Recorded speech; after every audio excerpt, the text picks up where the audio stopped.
What is up, guys? This is Shadow, and I'm bringing you another deck guide on Wraith. And I already did one that was a utility mid / support build, and I wanted to build one that was damaged. Started out just kind of for fun, and when I started playing around with some of these cards, I realized that this is actually a viable deck for him, especially in mid or even the off lane.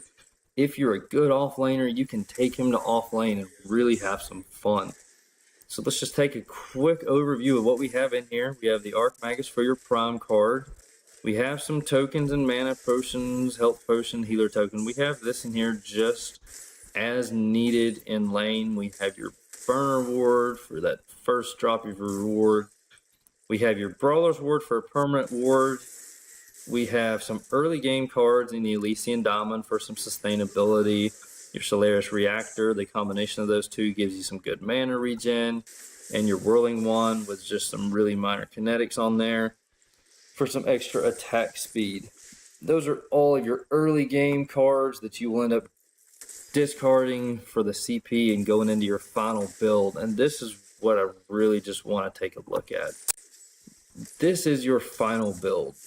You're going to have a Brawler's Ward with 3 3-point caster strikes, an Amp Crystal with 3 3-point caster strikes, your Battle Mantra with 3 minor caster strikes, Tele-Blink, nothing on it, Stinger Boost with 3 major kinetics. I know that seems like a lot of kinetic on a character that's considered a utility caster, but Wraith needs to make up his damage somewhere from only having 1 damage ability. And this is how you do it. And we don't have to worry about not having enough damage because of this card right here. Hydroverser, you gain damage equal to 7% of your current mana. Now, with this build, at max build, you're going to be sitting at a total mana pool of 1,412.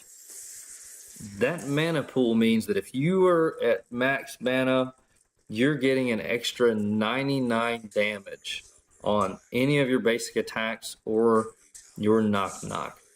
That's a lot of extra damage coming from just the CP of this card right here. Yes, you have to take into consideration that you don't have a fully upgraded bonus on this like you do other cards. And depending on how you want to count your mana regen or max health, it has a total cost of 9 or 10 CP to some people, just depending on how they're building. Even with that, though, you're getting an extra 99 damage. You're getting well over that. Now, the way Hydroverser works is you want to keep your mana pool as high as possible. You want to keep it topped off. This is where Battle Mantra comes in. Just with the few upgrades we have of Mana Regen in here, or not even upgrades, just the base stats on the card of Mana Regen that you're getting in combination with his base Mana Regen, you're going to be getting 6 Mana Regen at max level 15. But Battle Mantra gives you an extra 2.4 Mana Regen while over 50% mana. Wraith does not have mana issues at all. You're probably going to be staying pretty topped off just because your knock-knock is going to be used most of the time to last hit minions, which you're getting all of that back.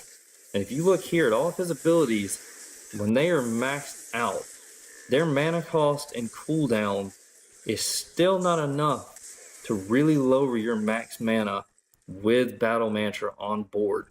In between your use of each one of these abilities, you're pretty much going to get all of that mana back. So basically, at this point, that means Wraith can literally walk around the map, and unless he is in an engagement and he's really just spamming as many of his abilities as possible, as fast as possible, any other time, he's pretty much going to stay topped off with free abilities, which is just insane.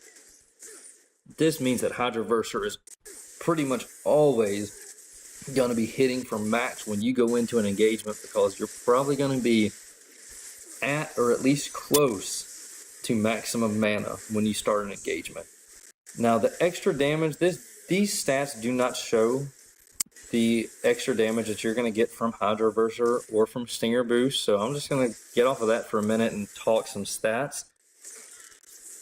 your knock knock is going to be hitting for 479 when you're at max mana with the damage from Hydroverser. And for the sake of just some numbers, we're just going to add all of these as considering your max mana, because even when once you've used one or two abilities, it doesn't change that much. Hydroverser really doesn't become ineffective unless you fall down to really less than half of your mana pool, which is not going to happen. So knock knock is dealing 479 damage with this build. Your basic attack is dealing 264 with the kinetic. Your DPS is coming out to around 350.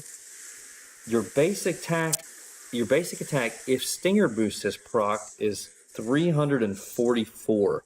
So if you hit someone with a knock knock and immediately follow with a Stinger Boost, and your mana pool is pretty much full, you're going to be dealing over 800 damage just from 2 shots. That's an incredible amount of burst damage coming from someone who's considered kind of a backline utility caster. That's just tremendous burst damage right there. When you add in your other abilities and the fact that Stinger Boost can proc every 1.5 seconds, so really if you use an ability, try to get a couple basic attacks off before you go into your next ability, just to make sure you're getting the most out of Stinger Boost, because Stinger Boost has a 1.5 second cooldown, and with this amount of kinetic, you're hitting an attack every 0.75 seconds. So if you make sure you fire off a couple of basic attacks in between each ability, you will always get Stinger Boost to proc after an ability. If you just picture a scenario where you go into a fight and you hit someone with your knock knock, you have 6 seconds before it's up again. In between your knock knocks, this build is doing over 2,600 damage, and that's just if you're basic attack. If you're throwing extra abilities in there and having Stinger Boost proc more than once, you're dealing upwards of 2,700, 2,800 damage over the course of a fight, because normally in a fight you're gonna get at least a couple of knock shots off. Just a tremendous amount of damage this guy's putting out. If you have a frontliner who's engaging a target, even if you're the only one there doing damage with him, you're gonna be putting out over 2,500 damage on that one target just in between the time that you can use knock knock. It's just a tremendous amount of damage coming from a character with so much utility like Wraith. Just a really, really fun build all the way around. Hopefully you've enjoyed it. The gameplay you see in the background was using this build, and hopefully you can take this and try it out and enjoy it. Let me know what you think. If you liked it, hit the like button, give me a subscribe, and there's going to be more content coming soon. Thanks.